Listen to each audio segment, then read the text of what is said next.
पूंजीपतियों को मुनाफा देना बंद करो, बंद करो, बंद करो। 5 किलो का सिलेंडर भी एक मजदूर कैसे भरवाए? उसकी कीमत भी इतनी है कि उसके बलबूते से बाहर है। 20-30 गाड़ियां के रैली चलाई तो संकट नहीं था, करोड़ों रुपए खर्च किए तो संकट नहीं था। जब इलेक्शन खत्म हो गया आज संकट हो गया हमारे देश में। प्रदर्शन कर रहे हैं, इस प्रदर्शन करने से क्या होगा? देखिए, प्रदर्शन करने से ये होगा कि हम जिंदा हैं, हमारे विवेक, हमारी नैतिकता, हमारा ज़मीर मरा नहीं है। और हम इसलिए कह रहे हैं क्योंकि यहाँ अन्याय होता हुआ हमें साफ दिखाई दे रहा है। करोड़पति सब सांसद हैं इनके, आज वो आम जनता से त्याग की बात कर रहे हैं कि हाँ आप तेल कम खाइए, आप सोना मत खरीदिए, आप विदेश यात्रा मत करिए। अरे वही तो, वो तो पहले से ही ज़िंदगी बिता रहा है। रोजगार के लिए युवाओं को किस तरीके से मारा जा रहा है। आप देखिए कि जो भर्ती परीक्षा है उसमें सरकार किस तरीके की एजेंसी को उसको ठेका दे रही है, जो कि पूरी तरीके से पेपर में भ्रष्टाचार कर रही है। सरकार फेल हो चुकी है अपनी नीतियों पूरी तरीके से। आज भी अगर कोई भ्रम में जी रहा है कि अच्छे दिन आने वाले हैं या सरकार इनके लिए कुछ और भला करने वाली है, तो ये भ्रम अब और ज़्यादा दिन चलने की ज़रूरत नहीं है, इसको टूट जाने की ज़रूरत है। नमस्कार, फोबियम न्यूज़ नेटवर्क देख रहे हैं, पर मैं हूं आपके साथ शाहीन खान। और जिस तरह आप मेरे पीछे देख रहे हैं कि बढ़ती महंगाई को लेकर के यहाँ पर लोगों का गुस्सा है, नाराज़गी। हालांकि सरकार का एक पक्ष है कि वैश्विक संकट से इस समय दुनिया गुजर रही है और गैस का संकट चल रहा है, ऊर्जा का संकट चल रहा है और इसी के चलते भारत देश पर भी इसका असर नज़र आ रहा है। पिछले दिनों जिस तरीके से डीजल पेट्रोल की कीमतों में 3 रुपये का इजाफा हुआ, वहीं दूध पर भी 2 से 2 रुपये बढ़ गए, तो वहीं सीएनजी पर भी हमने देखा कि 3 रुपये बढ़ गए। हालांकि इससे पहले ही गैस संकट का दौर देश में चला। सरकार इस बीच लगातार दावा करती रही कि सब कुछ चंगा है, सब कुछ ठीक है। आरोप लगाए गए कि विपक्ष अफवाह उड़ा रहा है, झूठ फैला रहा है, बदनाम कर रहा है, सब कुछ ठीक है। ऊर्जा मंत्रालय से लेकर तमाम सरकार यही बोलती गई कि हमारे पास पर्याप्त भंडार है, हाँ, विदेशी मुद्रा से लेकर ऊर्जा का तमाम चीजें। लेकिन अब पेट्रोल, डीजल, सीएनजी, दूध व रसोई गैस की कीमतों में जो वृद्धि की जा रही है उसके खिलाफ लोग यहाँ पर हैं। पेट्रोल डीजल दामों में बेताशा वृद्धि नहीं चलेगी। पेट्रोल, डीजल, एलपीजी, दूध सब बढ़े गए दाम। वोरा विकास Modi ji, rise in wage against the price hike of essential goods. प्रधानमंत्री मोदी जी ने इस बीच में 7 त्याग लोगों से मांगे, 7 अपील की, जिसमें विदेश यात्रा ना करना भी था। हालांकि खुद प्रधानमंत्री मोदी जी यात्रा पर गए हुए हैं, वहां से भी वो इस संकट को लेकर के कई संकेत दे रहे हैं। ये मोदी कह रहे हैं कि अगर ये चलता रहा तो आने वाले समय में जो गरीबी है वो और ज्यादा बढ़ जाएगी। तमाम लोग यहाँ पर अपनी बातचीत रख रहे हैं, सुनते हैं क्या कुछ कह रहे हैं। जिंदगी में झेल रहे हैं, यहाँ तक के 5 किलो का सिलेंडर भी एक मजदूर कैसे भरवाए? उसकी कीमत भी इतनी है कि उसके बलबूते से बाहर है। अब यह सवाल है कि यह सब क्यों हो रहा है? आपने ये भी सुना है कि इलेक्शन खत्म होते के साथ ये सब बढ़ा, जबकि संभावना थी शुरू से ही कि सब बढ़ेगा और इसको इंतजाम कुछ नहीं किया गया कि इसको बढ़ाने से कैसे रोका जाए।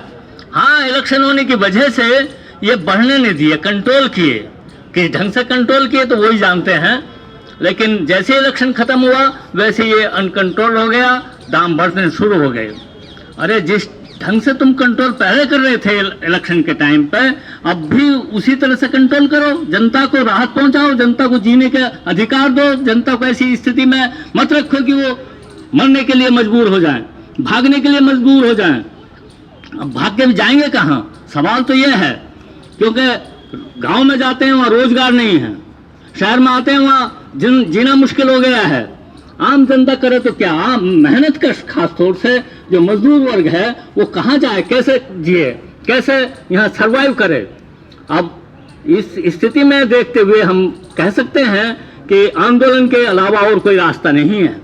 आंदोलन करना पड़ेगा, गवर्नमेंट पे दबाव बनाना पड़ेगा कि आपको ये महंगाई को कंट्रोल करना ही है। महंगाई को कंट्रोल नहीं करोगे तो आपको इसका खामियाजा भुगतना पड़ेगा। जिंदाबाद, जिंदाबाद। पेट्रोल, डीजल, रसोई गैस की कीमतें बढ़ाने बंद करो, बंद करो, बंद करो। पेट्रोल, डीजल, रसोई गैस की कीमतें बढ़ाना अब नहीं चलेगा, नहीं चलेगा, नहीं चलेगा। लोगों पर महंगाई का बोझ डालना बंद करो, बंद करो, बंद करो। मोदी सरकार शर्म करो, शर्म करो, शर्म करो। पूंजीपतियों को मुनाफा देना बंद करो, बंद करो, बंद करो। इनकलाब जिंदाबाद, जिंदाबाद, जिंदाबाद। SUCI कम्युनिस्ट करे, सरकार शर्म करो। सर, पेट्रोल डीजल एलपीजी दूध सबके बढ़ गए दाम, वोटा विकास, क्या कहेंगे इसके बढ़ते दाम बढ़ाना नहीं चलेगा।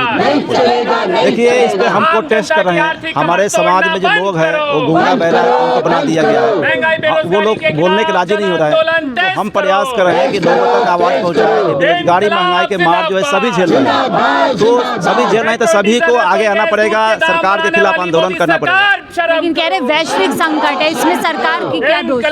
देखिए, जब सरकार अभी बंगाल में चुनाव लड़ी, अगर 20-30 गाड़ियाँ के रैली चलाई तो संकट नहीं था। करोड़ों रुपए खर्च किया तो संकट नहीं था।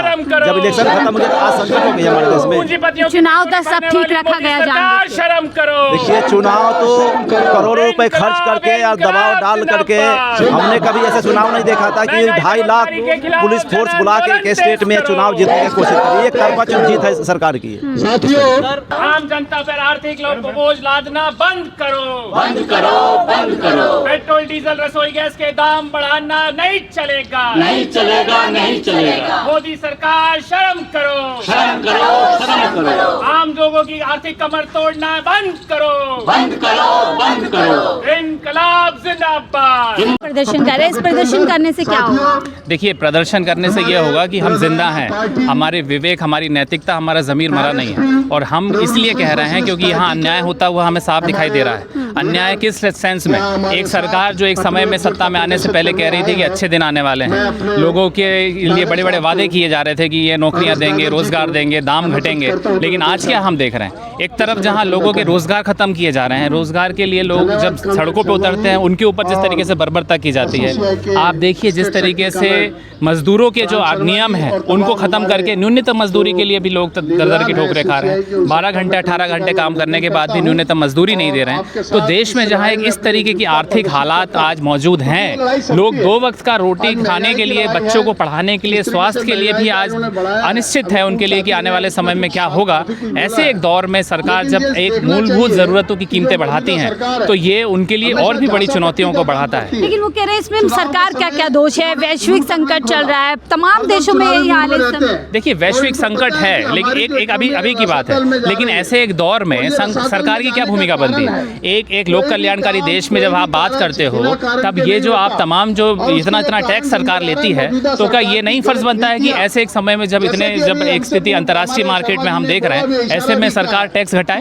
अपना मुनाफा को खत्म नहीं करना है, अपने बड़े बड़े उद्योगपति दोस्तों के लिए मुनाफे में छूट में कोई राहत नहीं देनी है, लेकिन जो सारा का सारा दायित्व है वो किस पे जाएगा? वो आम जनता के त्याग मांग रहे हैं कि देखो, हाँ बिल्कुल, तेल कम खाइए, सोना मत खरीदिए, यात्रा मत कीजिए, पब्लिक ट्रांसपोर्ट इस्तेमाल। यही एक देश का मुखिया एक दोगले तरीके से ये जो वो बात कर रहा है, जो खुद ऐशो आराम की जिंदगी दे रहे हैं, उनके मंत्रियों के पास तमाम तरीके के संसाधनों में वो जी रहे हैं, उनके एक लोग सब करोड़पति सब सांसद हैं इनके, आज वो आम जनता से त्याग की बात कर रहे हैं कि हाँ आप तेल कम खाइए, आप सोना मत खरीदिए, आप विदेश यात्रा मत करिए। अरे वही तो, वो तो पहले से ही जिंदगी बिता रहा है। कौन सा एक आम जनता है जो कि एक बहुत खुशहाल जिंदगी में आपने ला करके छोड़ा है कि आप कह रहे हैं सोना मत खरीदिए? कह रहे पहले 11 साल से जनता उन्हीं हाल में है और ज्यादा बढ़ा दिए वो हाल। बिल्कुल, ये हाल दिन प्रतिदिन बढ़ रहे हैं। जैसे जैसे और समय बीतता जा रहा है, जैसे जैसे आर्थिक हालात और बदतर हो रहे हैं, ये पूंजीपतियों के मुनाफे को और भी बढ़ाने के लिए सरकार लगातार इस तरीके के कदम बढ़ा रही है। असली यात्रा कर रहे हैं और उस यात्रा पे जाकर भी कह रहे हैं कि गरीबी लौट सकती है। एक सरकार थी जो गरीबी मिटाने की बात कर रही थी, ये है वो कह रहे गरीबी वापस लौट सकती है। यही एक विडंबना है